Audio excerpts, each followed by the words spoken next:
Let's play ball. Look out, here we go. Here it is. This is going to get ugly here. It is. Hello, everyone. This is Schmitty alongside with Christian Cooper, and we have another episode of Skaters on Baseball. This is a podcast where we talk baseball, but we have the mind of a skateboarder. So today we have a very special guest for you. He's on the other side of the mountains over in Santa Cruz, pro skater for Santa Cruz Skateboard, longtime homie, and rad dude. Just been on the road with him, spent many times laughing and stuff. The one problem is he's an A's fan. So today we're going to discuss this and figure it all out. So thanks for joining us, E-Man. How are you? Yeah, hype, dude, hype. You know, it's all in good love. Hell yeah. It's all Bay Area, honestly. But yeah, I feel like up until recently, I would have had way more ammo. But we're going to Vegas, baby. And yeah, we are. We're going to Vegas, and then also like I got the privilege of getting to skate up in the Giant Stadium too. You know. Oh, that's true. Yeah. How was that? That looked fun. Again, dude. Of course, leave it to skateboarding to like bring the world together in a way. But obviously, I've been an A's fan all my life, and the opportunity with Santa Cruz to go and skate the Giant Stadium for their 50-year came up, and they approached me about it knowing that I was an A's fan, right? But I was like, dude, this is too good to pass up. I don't give a fuck who it is. Like, it could be, you know what I mean? A AAA team. I wouldn't have cared really, but no, yeah, you had to. The fact that it was the Giants was pretty sick, dude. Like a lot of my family, not my immediate blood, but my wife's side and other people are Giants fans. And so just to get to do that on behalf of all of the, you know, extended friends and fam, was pretty freaking sick. And then of course, just like in skateboarding, right? Like I grew up super anti-transplant. If you're not from Santa Cruz, beat it, you know, fuck valleys, go home. And then I got the opportunity to travel the world through skateboarding where people embraced me with open arms and showed me like total hospitality, and then taught me that, hey, that's not the mentality, right? Like you don't have to embrace everybody that comes into your town, but at the same time, when you're being shown that kind of hospitality, you can't help but like come away with some positive message. So yeah, same shit. I mean, the Giants letting me skate up in the stadium, like was pretty cool. And can't take that hospitality for granted, you know? Well, how did it all start? Like, did your grandpa hit you up or something? Like, was your grandpa an A's fan, or like, how did you become an A's fan from Santa Cruz? Because San Francisco is closer. Right, totally. So honestly, I think that the way that it all started was, and I mean, I could verify with like my brother, maybe my mom, but this is the story that I know best from all these years, is that I have a big family, right? And like, there's four kids, both my parents, 6 of us total. My brother Isaiah got really into baseball. He got super into baseball, and he's still just the baseball nut, but he, you know, wanted to go to like some pro baseball sporting events. And being that my family like was big and my parents had all these kids, they couldn't really like afford much. That's a big outing. And so the A's, I think up until like, you know, recent, used to have these dollar days where it was like Wednesday dollar days. Oh yeah. And so we would go there for these dollar days, and sort of by default of being that was the team that like when we wanted to go out to a sporting event that like we could afford to go to. My brother was into the A's. They were killing it back then. This is like 89. Who's the squad? It's like 88, 89. Oh man, like Canseco and McGuire. McGuire, but then like the Hendersons, you got Rickey Henderson, Dave Henderson, Walt Weiss, Eckersley, who's managing Carney Lansford. So it was like during one of the peaks of you know that was World Series lineage, dude, and also it was just really, I think, extra kind of awe-inspiring that they were killing it, and then that Battle of the Bay happened in '89, which a bunch of shit went down that year, right? Like including the bridge, World Series, the big earthquake, yeah, and then all of it happening like simultaneously. It was just exciting kind of time. So it was like, I think that solidified which side of the Bay, you know what I mean, we would continue to go to in that regard. It was like we had gone to the games. My brother had gotten autographs from a bunch of the players. You used to be able to go back behind the stadium when they came out. And as they were leaving to get on the bus, you could get shit signed. And like, that's when you learn what players were cool, which ones were dicks. I remember, my brother had certain signatures and it would be like, how come you didn't get that dude's signature? And he'd be like, oh, he was an asshole. He was just like too cool. He wasn't signing anybody's whatever. And so then you start to grow a little bit of like bias towards the players and you get into it, dude. And so really that's where it started. But we all got into baseball pretty short thereafter. Like I'd say my brother was the grassroots like fan in the family. Cause I mean, Latino family, right? Baseball is like such an American sport. My brother kind of like transcended that ethnic bias and like got everybody into baseball. And my mom's from New York, I guess. So she grew up a Yankees fan. And so, growing up in New York in the 40s, she also witnessed some pretty epic eras of the Yankees. And so she loves it. And the fact that like my brother picked a team that were kind of rivals with the Yankees made it that much more fun too. Kind of like my kid and me now, I'm an A's fan and he's a Giants fan. He just got on his little league farm team. And guess what team he got on, dude? Giants. The fucking Giants. But the Giants. But at least his first year of T-ball, he was on the A's because that was like the whole league were A's. So that was pretty cool. I'm like, what? The whole league are A's because they sponsored it. So they got like authentic little button-up player jerseys and shit. And then now the farm league Giants, whatever, they're all chintzy, fucking, it's cool. He's stoked. He's like, of all the teams he could have gotten put on, because it's a whole like a different roster this year, he could have been on any number of teams and he got on the Giants. So he's pretty fired up. Went and got him some Giants colored shit, That's killer. Yep. That's cool. I did my fair share of A's games in the 70s. My dad's, my step-grandfather was a huge A's fan. And so it was sort of this family outing, couple games a year. We'd go over to the Coliseum and do the whole, my step-grandfather wanted to be there 3 hours before the game and do the whole tailgate and go in and watch this week in baseball on the big screen before even batting practice started, right? Oh, man, that's same. That was my brother, man. That was my brother. We'd get there hours early. Yeah, when they had the donkey, Charlie O, that they paraded around there. And this really funny thing happened one time. My sister was like 2 years old. And for some reason, my grandfather had taken her down there and they're standing by the fence trying to get autographs. And so she got skunked or something, started crying. And Reggie Jackson grabbed my sister out of the stands and put her on the donkey. And they kind of walked her around a little bit, and then brought her back. And then she was smiling. That's epic. It was a crazy thing. So like, I did a little time at the Coliseum, but definitely I was much more like a Giants fan, and we were just into that. But the Oakland vibe is cool, and the fans over there in Oakland are always awesome. I was going to ask, was Crazy George around back then?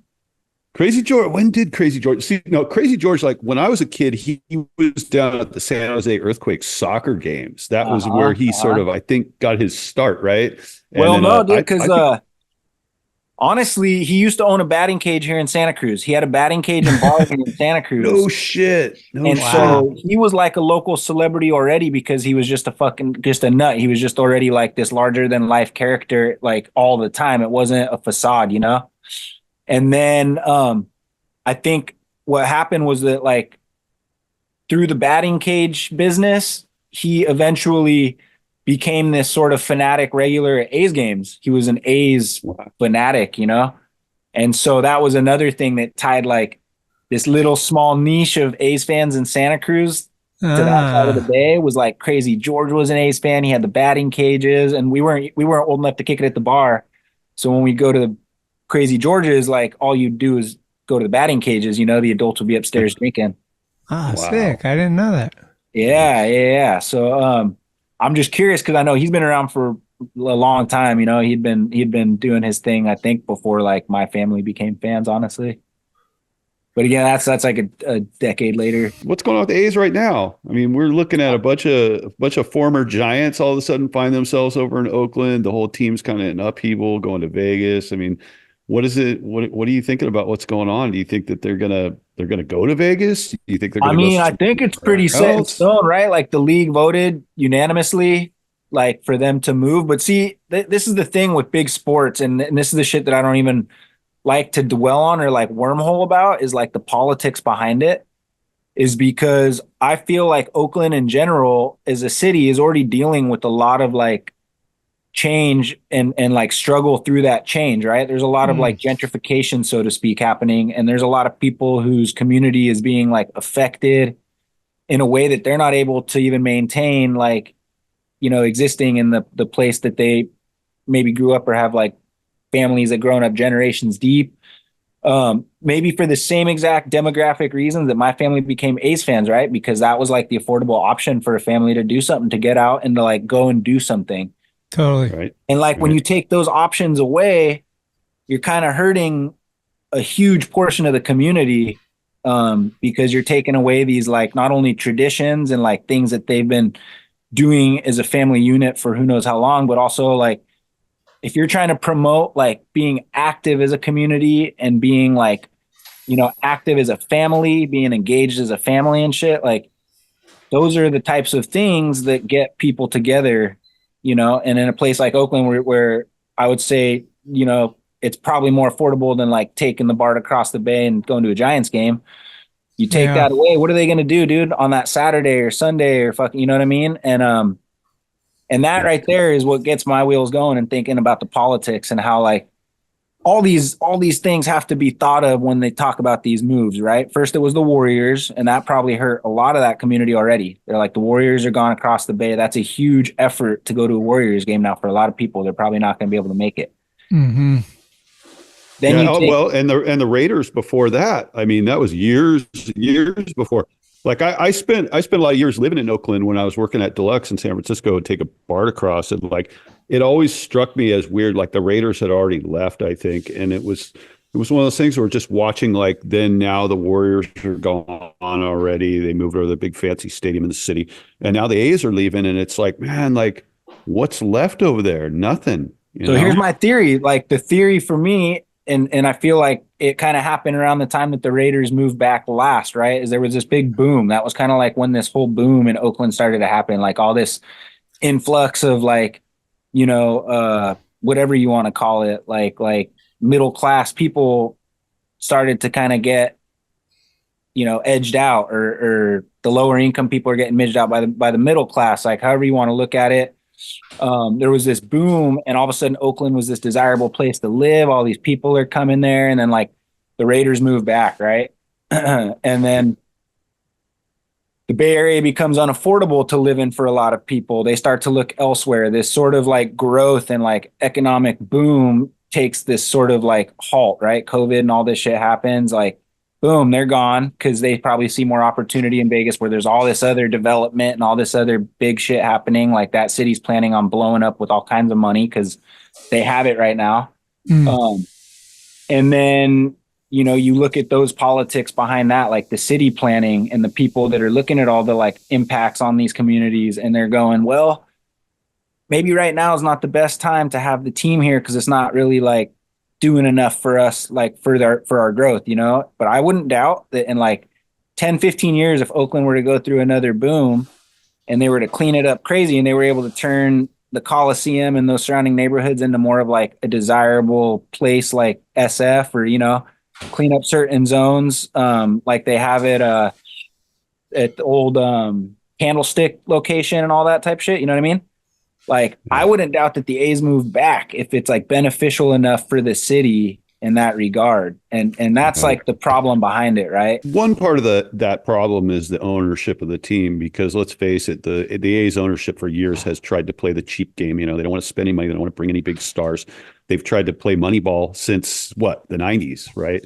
And obviously, like it just wasn't working out. They weren't making the money they wanted to make. They're trying to fill a stadium that's way too big for baseball, right? That's outdated. That's just Mount Davis down and worn out.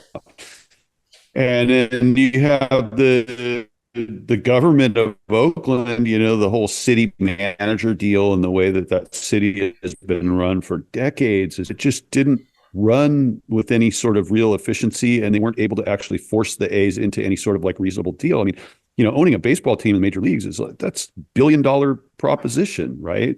And there has to be a way which it works in a symbiotic relationship with any city that they're in, so that the city gets something, the people of the city get something, the ownership gets something, everybody gets something. And it seems like it was like a lose-lose in Oakland forever. That's what I'm saying, because they had the option to bid on keeping the A's there, right? Like they were able to.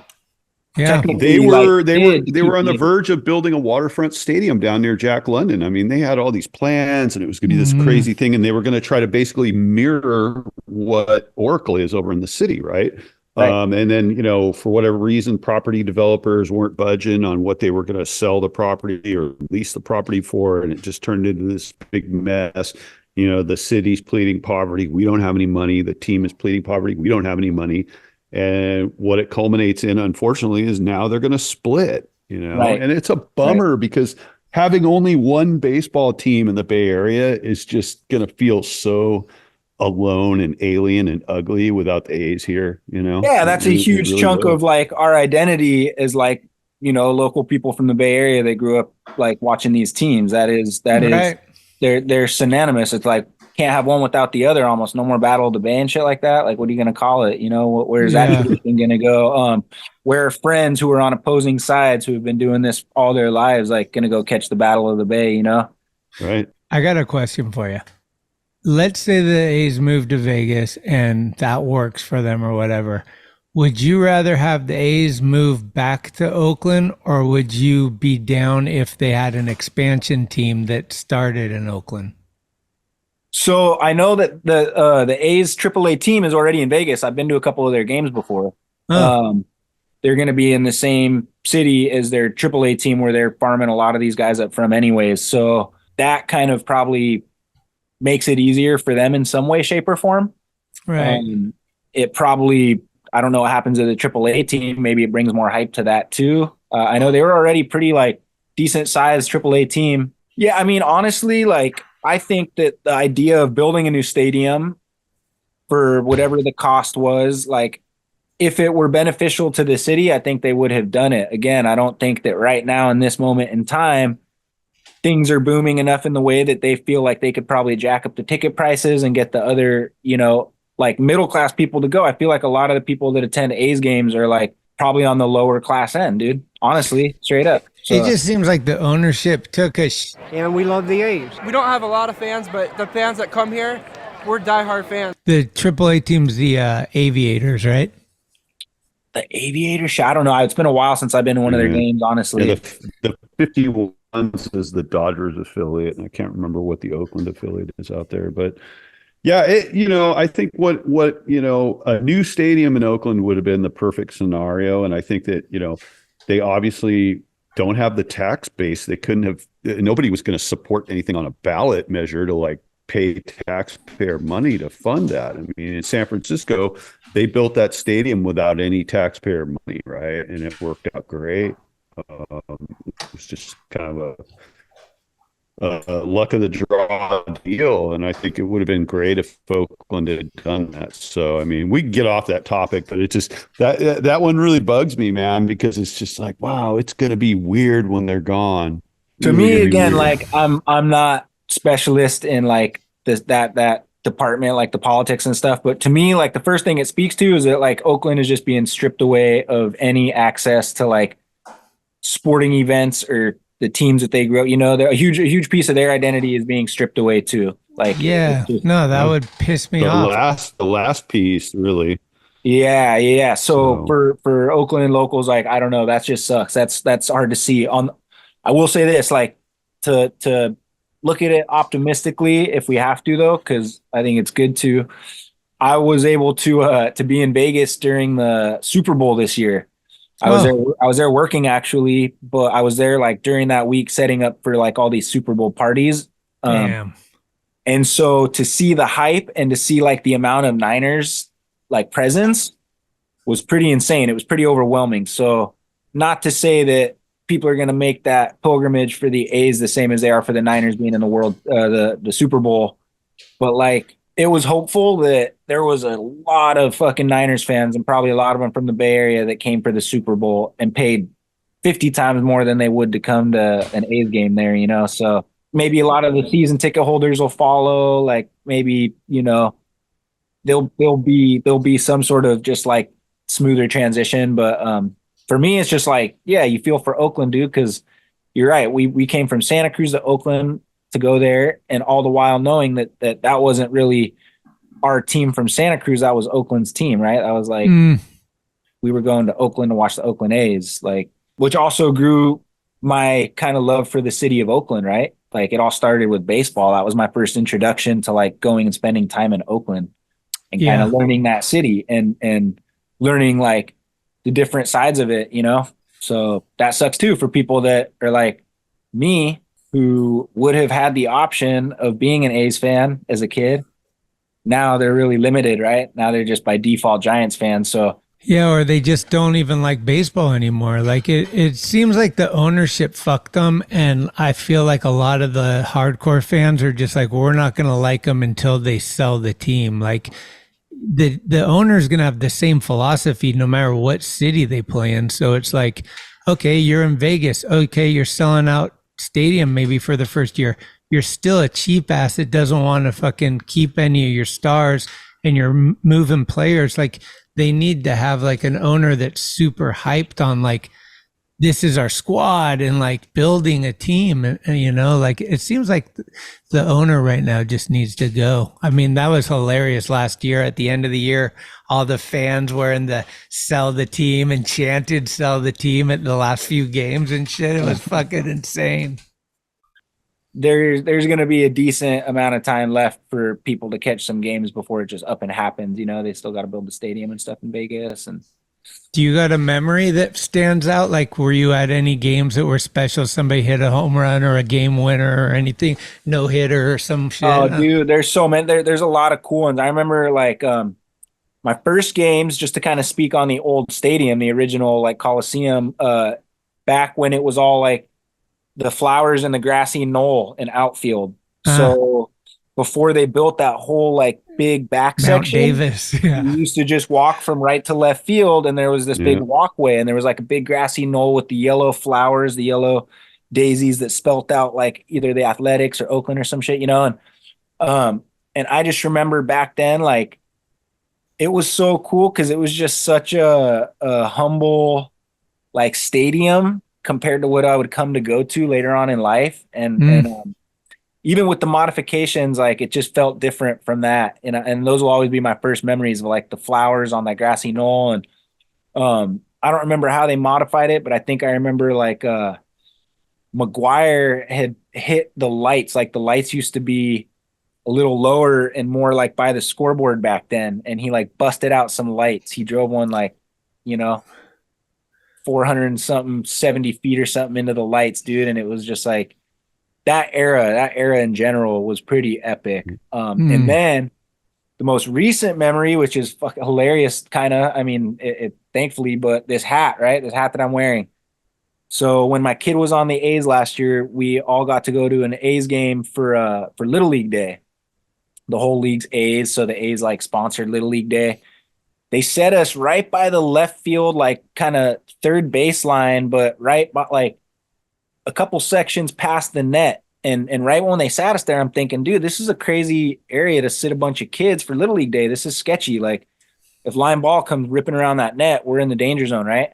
And so it's like the fourth inning, and I'm not drinking these days, right? So I'm just sitting there all alert and attentive. All the other adults in my section are drinking, turned around, chatting, blah, blah, blah.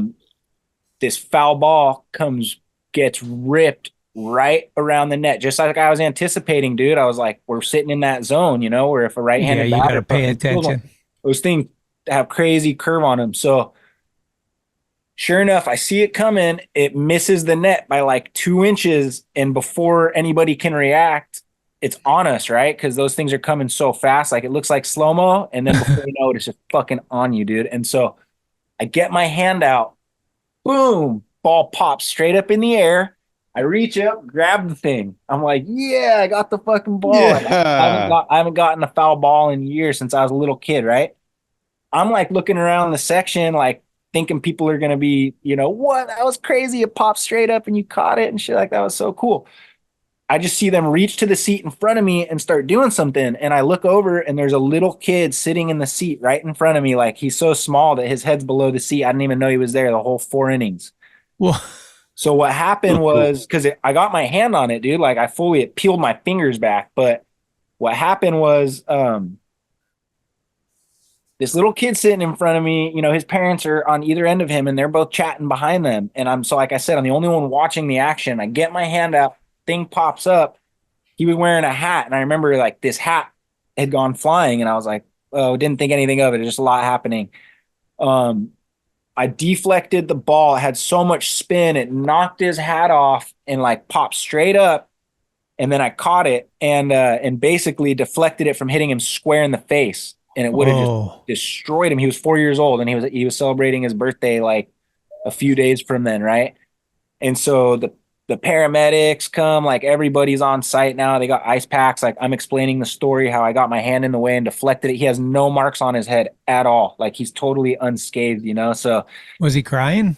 No, he was chilling, dude. He was just chilling, just cool as a cucumber, man. Like I think he was probably in shock, but at the same time, like nothing really happened. I think it probably scared him. And then the parents' reactions always amplify things. But basically, you know, it went from like, dude, it could have been so bad to next thing the parents are hugging me. You saved our kid's life, all this shit. They're giving me all these little like, you know, memorabilia. The little like hospitality team came out and brought a bunch of memorabilia and shit and like hooked it up and so that was cool. I was there with my kid and my lady, and then like 2 innings later, after all this chaos, right? Everybody's tripping out in this section. Another foul ball comes ripping around there, dude, and everybody's like, "We're fucking out. We're moving up a section. This is hectic, dude." And so that's where I got this hat, though. It's just random, like it's probably some cheapo, maybe not a one-off, but it's in Spanish too. It's fucking got the athletics is Atléticos. Oh, sick. I like the black. And it's got like this print. Nice. Oh yeah. That's a good one. Maybe some subtle racial profiling going down, but it's quite possible you did save that kid's life. A 4-year-old kid and a foul ball line drive like that, man. It could really do some serious damage. So good on you, man. My brother caught a foul ball to the eye at an A's game in the same section like 10 years ago, right? It deflected off this dude's fingers, but like had enough momentum to hit him still. And it kind of set it off course. So that's why he got caught off guard. But he got a gnarly shiner, dude. It fucking gave him a huge shiner, even though it deflected off somebody's fingers, right? So this thing didn't touch anything before it hit my hand. It would have just caught that kid clean in the face. So It was pretty miraculous. And again, it was one of those things that I was like, yeah, you're in the right for not drinking, because if you were, like, I would have been reaching down for my beer or something. I wouldn't have been paying. Nobody would have been paying attention, and that kid would have been smoked. So I was like, cool. Like the only sober dude in the whole section fucking got his hand on the ball, basically. Damn, that's sick. But it was cool that I caught it too. So immediately, of course, I didn't know if I was going to be on the big screen. I handed the ball to the mom right away. Like, there's no way I was keeping that fucking thing, dude. Like, so the kid got it. Go from being the hero to getting booed out of there. So no, I caught it, and I see all this chaos, and the mom's like feeling his face, and they're checking his head, and everything calmed down, and we're talking, and I'm like, here, hand her the ball. I'm like, here, I caught the ball, you know. Damn, that rips. So that's where I got this hat right here. Yeah. That was my last memory. That was like a little less than a year ago. So have you tried to get to a game every year since, as long as you can remember? Have you gone once a year or a couple times a year or what? Yeah, I mean, because it's become like a family tradition with like I said, my immediate fam, my mom and my siblings, whether it's a Mother's Day or a birthday or like, a lot of times that's what my mom will do, because she knows it's an easy way to get everybody together, is that for Mother's Day, she'll like to go to an A's game. So we spend a lot of Mother's Days at A's games. Like, that's awesome. Yeah. It's a whole family affair. Yeah. Every year, I would say for sure, for as long as I can remember, unless I was just so busy, like with skate world traveling and shit, that I just literally didn't have time to make it to any games, but there haven't been many. Have you ever gone to a game on the road? Have you gone to other stadiums? Yeah. Oh yeah. I've been to Fenway. Ooh, I'm going there this year. That was wild. That was a cool one, but again, like it's an experience. Like Boston fans are pretty hardcore. So, Yeah. but it was cool because it's old as shit, right? So all the seats are like really old and everything has this really rustic, like OG vibe. All the vendors out on the street selling dogs with the hot peppers and like, Yeah. it's cool. It's cool. We wandered off into some hoods. I was there with some of my brother's buddies. Like we took the train across country back when I was like 15 or 16. Mm, And we just went and got ourselves into all kinds of mischief. I'm looking forward to that. And then like where else? Let's see. I've been to Wrigley. Yep. I've been there. Wrigley was sick. I got a ball at one of those games, almost got kicked out. Again, No like way. Damn, you're a ball hawk. that's only the second one though. That was the first ball I ever got. And what happened was it was during batting practice. Like I was saying, like you were saying, my brother used to love to get there early. So it was a Cubs Rockies game. Mm-hmm. And the Rockies were taking their batting practice. And again, I'm on like the left field line. And this dude, this big old like redneck looking dude with tight ass jeans, but pockets stuffed to the brim with foul balls already. He had his pockets fucking stuffed with foul balls.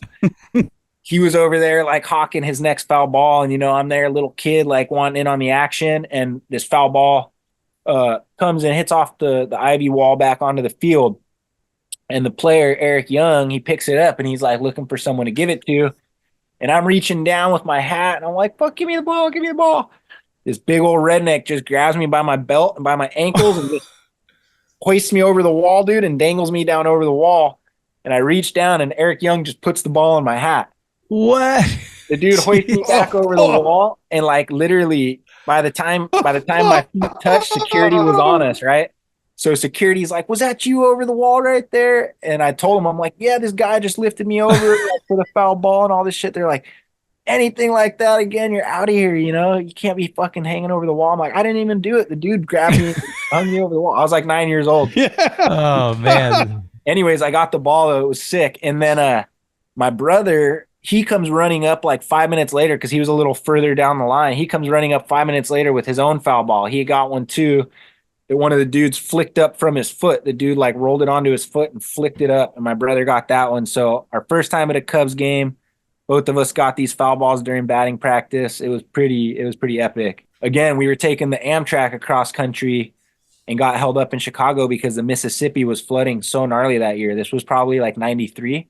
And the Mississippi had flooded so gnarly that by the time that like the train was able to cross these suspension bridges that were like 30 feet above the river and were flooded, you could literally see houses floating down the river and shit. It was like one of those catastrophic years the Mississippi flooded. Damn. So Amtrak put up every family on the train in Chicago for a night and gave them $100 spending cash. And my mom and my sister took their 50 and went to like the Museum of Natural History or something.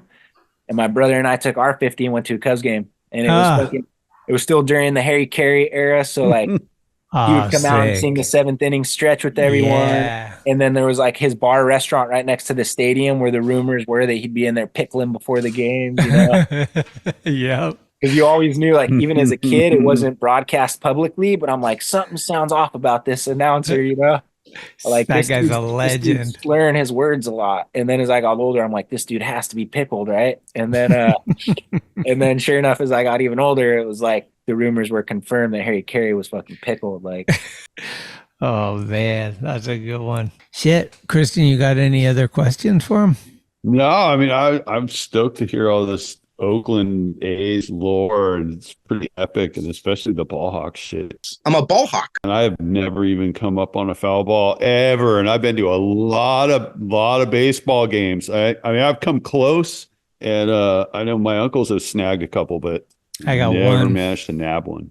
I mean, technically for me, it's still just the one. Like, I got the other one, but I gave it to the kid, rightfully so, So I still just have that one under my belt, but that was pretty badass because it was just at a Cubs game in Chicago. I was a big Mark Grace fan when I was a kid. Like, I kind of like the Cubs a little bit. So I played on him in Little League. But no, I mean, yeah, it's cool to talk and reminisce on this shit, being that the A's are going to be leaving. It's like, might as well get the memories in while we still can. For sure. You got a prediction for this year? Are they going to be the worst record in baseball? Are they going to get to 500? Like, what are you thinking? I don't think they can go out like that, dude. I think there's too much pressure riding on them to have a fucking season like that where they they dip out on a low note. Like 100 losses. I think they need to bring some hope to the table that maybe again in like, some due time they could even one day come back like the Raiders or something. Dude, they just need to sell the team to Reggie Jackson. How sick would that be? Like Reggie Jackson and a couple ex-players own the team, and it would just be so much history and epic vibes. Like Rickey Henderson and Reggie Jackson, buy it together. What more do you need? Like I'd go.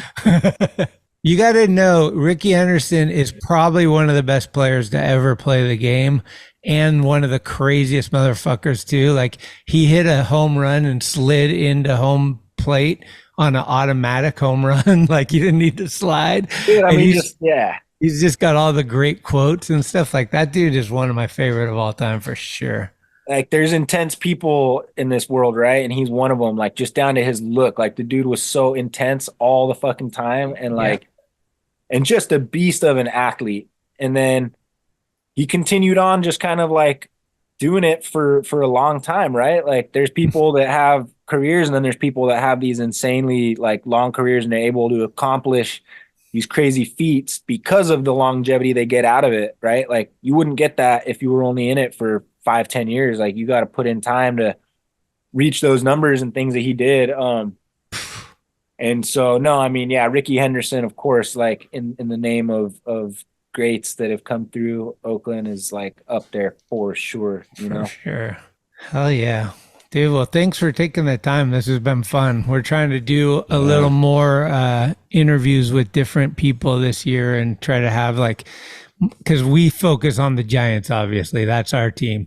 But it's nice to talk to somebody that like can give some history of some other teams, and then it kind of branches out and maybe more people gravitate towards it if it's not just Giants talk all the time. Yeah.